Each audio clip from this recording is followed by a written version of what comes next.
அம்மாவுக்கு திடீர்னு மூச்சு திணறல் வந்துடுச்சுமா. ஒரு பக்கமாக வலிக்குதுன்னு சொன்னா அவளுக்கு அப்படியே முடியலன்னு கீழே உட்காந்துட்டா. நான் தான் அவளுக்கு மருந்து கொடுத்து படுக்க வச்சிருக்கேன். டாக்டர் வந்து பார்த்தாரு. அவர் தான் மருந்து கொடுத்துட்டு போனார். கொஞ்ச நாள் அவங்களுக்கு நல்ல இம்ப்ரூவ்மெண்ட் இருந்துச்சுப்பா. வீட்டு வேலைலாம் செஞ்சுட்டு இருந்தாங்களே, ஏன் திடீர்னு இப்படி? இது அந்த இம்யூனோ தெரப்பியோட சைடு எஃபெக்ட் அம்மா. எனக்கு ரொம்ப பயமாக இருக்குமா. கொஞ்ச நேரம் அவள் அப்படியே மயங்கிட்டா. நான் அவளை எழுப்பி எழுப்பி பார்த்தேன், அவள் எழுந்திருக்கல. எனக்கு என் உயிர் போயிட்டு வந்த மாதிரி இருந்துச்சுமா. அப்புறம் சடனாக அவள் எந்திரிச்சிட்டா. பா, அம்மா இந்த வேலைலாம் செய்ய வேணாம்ப்பா, நாங்கள் பார்த்துக்குறோம். நீங்கள் அவங்கள வாக்கிங் கூட வெளியே கூட்டி போத்தால, அங்கே வீட்டில் இருந்து எக்ஸசைஸ் பண்ணுங்கள், ரெஸ்ட் எடுக்கணும்ப்பா. அவங்க டாக்டர் ஒரு மெடிசன் சொன்னார்.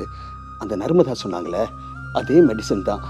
அது இப்போவே அம்மாவுக்கு கொடுக்கணும்னு சொன்னார். அது ஒரு டேப்லெட்ஸ் தான், ஆனால் அது ஒரு மாதத்துக்கு 15K வரும்னு சொன்னாருமா. 15Kயா? அவ்வளோ காசு என்கிட்ட இல்லைப்பா. பிரியா, நீ அதை பற்றிலாம் கவலைப்படாத. மாமா, அந்த மெடிசன் பற்றின டீட்டெயில்ஸ் எனக்கு அனுப்பிவிடுங்க. நான் இப்போ போய் வாங்கிட்டு வந்துடுறேன். டாக்டர் எனக்கு அனுப்பிட்டாரு மாப்பிள்ள. ஆனால் அந்த வெப்சைட்டில் ஒண்டி தான் வாங்க முடியுமா? நான் உங்களுக்கு அனுப்புகிறேன், நீங்கள் பாருங்கள்.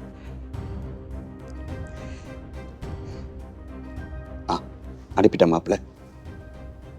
ஓ, இது டெலிவர் பண்ணுறதுக்கு 2 days ஆகும்னு போட்டிருக்கு. எப்படி ஆர்டர் பண்ணிட்டா?